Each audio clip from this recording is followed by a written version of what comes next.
ঘোষ বলছেন ঠিকই, হাত জোর করে বিধায়কদের, কিন্তু সেই বিধায়করা কোথায়? আমরা দলের কথা এতক্ষণ বললাম, এবার একটু ব্যানার্জি পরিবারের ভেতরে নজর রাখি। সেখানেও তো ভাঙন, তৃণমূলের নষ্ট নেই, বন্দ্যোপাধ্যায় পরিবারেই ভাঙন। মমতা বন্দ্যোপাধ্যায়ের ছোট ভাই বাবুন বন্দ্যোপাধ্যায় হেব্বি দাপুটে ছিলেন, কিন্তু পালাবদল হতেই কাঁদুনি বাবুনের।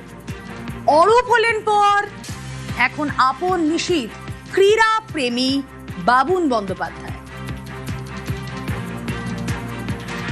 ক্রীড়ামন্ত্রী নিশীথ পরামানিক অশোক দিন্দার সঙ্গে সামনে গিয়ে বসে এই সিচুয়েশনে আপনারা চেয়েছেন ভারত সরকারের যে পোস্টকোড অনুযায়ী একটা পদে থাকতে হবে, সেই পদ অনুযায়ী আমি আছি, আমি থাকলাম।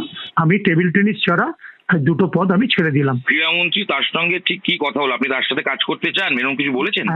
100% ওনার সঙ্গে কাজ করতে চাই, কিন্তু এই যে ক্রীড়ামন্ত্রী অরূপ বিশ্বাস ছিল, আমাকে জীবনে কাজ করতে দেয়নি, আমার কাজ করতে আমি পারিনি। বেঙ্গল অলিম্পিক অ্যাসোসিয়েশনে কিভাবে আমাকে হারানো হয়েছে, ইভেন হকিতে সুজিত বোস আমাকে কথা দিয়েছিল, এইভাবে সুজিত বোস আমাকে সরিয়ে দিল। 2.5 বছর আগে আমাকে বাড়ি থেকে বলেছিল, আমি দিল্লিতে গেছিলাম, আমি তেজপুত্র হয়ে গেছি। তো আমি তো তারপর থেকে আর যাতায়াত নেই, শুধু ভাইফোঁটার রাখিতে আমাকে ডাকা হতো। অবস্থান দেখে সরকার পরিবর্তন নিজে পাল্টি খাচ্ছে। না না না না না না, রবীন্দ্র সরোবর স্টেডিয়ামে অরূপ বিশ্বাস আমাদের একটা অফিস দিয়েছিল। নিশীথ পরামানিকের ইচ্ছা অনুযায়ী নিশীথ পরামানিক যেটা মনে করবে এই সরকার অনুযায়ী, আমি সেটা মান্যতা দেবো।